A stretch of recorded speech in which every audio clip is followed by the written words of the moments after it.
생명의 성과 이영훈 목사입니다. 오늘 말씀은 에스겔서 18장 21절에서 32절까지 돌이켜 회개하라, 이런 주제가 되겠습니다. 의인의 공의도 자기에게로 돌아가고 악인의 악도 자기에게로 돌아가리라 하시고, 하나님을 향하여 불공평하다고 불평하는 이스라엘 백성들을 향하여 도리어 너희들이 공평하지 아니한 것이 아니냐고 반문을 하시면서 돌이켜 회개하라고 촉구하시는 내용입니다. 자, 먼저 21절에서 24절까지 말씀은, 그러나 악인이 만일 그가 행한 모든 죄에서 돌이켜 떠나 내 모든 율례를 지키고 정의와 공의를 행하면 반드시 살고 죽지 아니할 것이라 라는 말씀으로 시작합니다. 그러나 만일 의인이 돌이켜 공의에서 떠나 범죄를 행하면 지금까지 행한 공의는 하나도 기억되지 않고 그가 범한 허물과 지은 죄로 죽으리라고 말씀을 하시죠. 하나님은 악인이 죽는 것을 조금 더 기뻐하시는 분이 아니라 그 악한 길에서 떠나 사는 것을 기뻐하지 아니하겠느냐고 말씀을 하시죠. 믿는 자의 삶에서 언제나 가장 중요한 것은 현재입니다. 오늘, 지금, 여기서 나는 무엇을 하고 있는가라는 사실이 중요하죠. 즉 순간마다 새로운 결단과 의를 행하는 실천이 중요하다는 것입니다. 재판관이 공의의 법을 집행하는 자로서 법을 무시하고 사랑을 풀 수는 없습니다. 다시 말해, 사랑을 베풀고 싶어도 법의 범주를 벗어나서 그렇게 할 수 없다는 거죠. 그렇지만 법을 무시하지 않고 사랑을 베푸시는 하나님의 역사, 즉 하나님의 사랑과 공의가 완벽하게 조화를 이룬 위대한 사건을 성경은 말하고 있습니다. 그것이 바로 예수 그리스도의 십자가 사건이죠. 골로새서 1장 20절의 말씀을 보면, 그의 십자가의 피로 화평을 이루사 만물 곧 땅에 있는 것들이나 하늘에 있는 것들을 그로 말미암아 자기와 화목케 되기를 기뻐하심이라고 했습니다.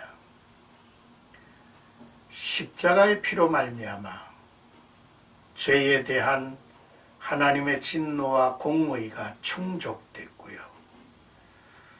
또 저를 믿고 회개하고 믿고 영접하는 자에게 하나님은 그리스도의 십자가의 피의 공로로 의롭다 하심을 베푸시니까, 참으로 십자가는 하나님의 사랑과 공의를 완벽하게 조화시킨 사건이라는 것입니다. 그러므로 누구든지 그의 죄에서 돌이키기만 하면,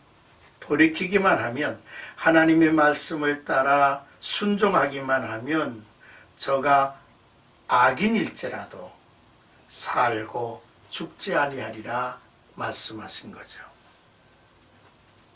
25절에서 29절까지는 그런데 너희는 이르기를 주의 길이 공평하지 아니하다 하는도다 라고 하는 그런 문제를 하나님이 풀어주고 계십니다.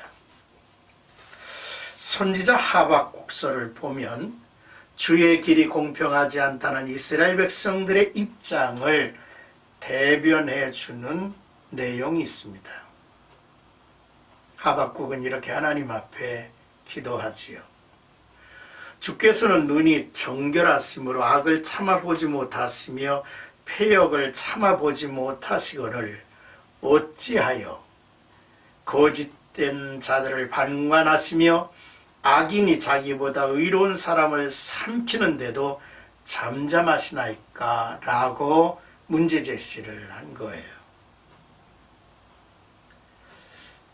본문은 이와 같은 입장에서 하나님에 대해서 불평하는 이스라엘을 향하여 오히려 너희들이 공평하지 아니한 것이 아니냐고 반복해서 우리 주님은 말씀을 하셨습니다.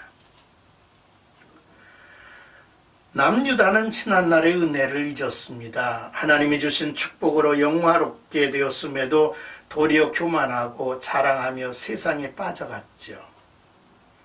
세상에 온갖 우상을 끌어들이고 그 쾌락에 취하여 있으면서도 선민의식에 안주하고 있었습니다. 이스라엘이 악인이라 정죄해온 이방인보다 더욱 악을 행하고 있다는 것을 깨닫지 못하고 있었던 것이죠. 우리가 에스겔서 15장과 16장을 보면 이스라엘이 어떻게 이렇게 어리석고 어두움에 빠져 있는가를 그 장에서 확실히 증거해 주고 있죠. 하나님의 심판은 의인이 그 공의를 떠나 죄악을 행하고 심판받는 것은 그 행한 죄악으로 말미암아 죽는 것이며, 악인일지라도 그 행한 악을 떠나서 정의와 공의를 행하면 그 영혼을 보존하고 반드시 살리라고 선언을 하시는 겁니다. 삶과 죽음을 결정하는 의로움과 악함의 판단 기준이 과거나 미래에 있지 아니하고 현재에 있다고 하는 사실을, 또 그렇게 판단하시는 하나님은 공평하시다는 사실을 강조하십니다. 그래서 이스라엘 족속들을 향해서 나의 길이 어찌 공평하지 아니하냐, 너의 길이 공평하지 아니한 것이 아니냐고 하나님은 묻고 계시는 거죠.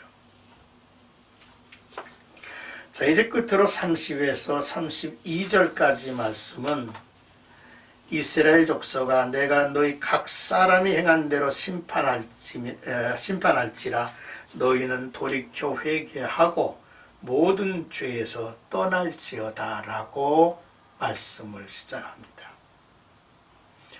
돌이켜 회개하라는 것이죠. 참으로 진정한 회개를 권하시는 하나님의 모습입니다. 스스로 헤아리고 그 행한 모든 죄악에서 돌이켜 떠나는 것입니다. 회개는 지식적으로 또는 감정적으로 뉘우치며 눈물을 흘리는 통해만이 아니라 바로 지금까지 살아왔던 악한 길에서 돌이키는 일입니다. 분명한 삶의 청산이 뒤따라야 진정한 회개라고 말할 수 있죠. 지금까지 잘못을 알아차려야 합니다. 그리고 악은 그 모양이라도 끊어버려야 합니다. 예수님을 구주로 영접하고 하나님의 성령으로 마음과 영을 새롭게 해야만 하는 거죠. 하나님의 진심은 당연히 죽을 자가 죽는 것도 기뻐하지 아니하시고, 악인을 심판하시기를 좋아하시는 그런 고약한 분이 아니라고 하는 사실을 우리는 알아야 되겠죠. 하나님의 심판은 각 사람이 행한 대로 심판하시는 공의로우신 하나님이라고 하는 사실을 우리가 보아야 합니다. 너희가 어찌하여 죽고자 하느냐고 안타까워하시는 이가 바로 하나님이십니다. 하나님의 사랑이 놀랍게 나타났죠. 이 하나님의 사랑이 마침내 독생자를 보내셨고, 무능하고 이제 스스로 자기를 구원할 수 없는 죄인들을 위해서 대속의 피를 흘려주심으로 구원의 길을 열어주셨습니다. 하나님이 말씀하시지요. 너희는 스스로 돌이키고 살지니라 라고 말씀을 하셨습니다. 사랑하는 생가가족 여러분, 참으로 아무리 죄인이라도 만일 그가 돌이키면 저가 생명을 얻을 것입니다.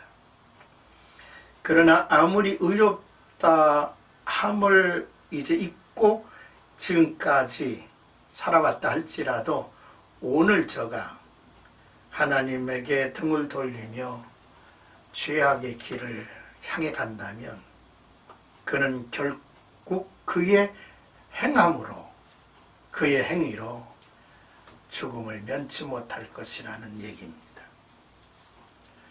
그러므로 결국 하나님은 공평하신 분이라고 하는 사실을 우린 결코 잊지 말아야 되겠고, 그러므로 어떤 인물이라 할지라도 돌이켜 회개하는, 하나님의 부르심 앞에 순복하고 응답하는 그러한 영혼이 되어야 하겠죠.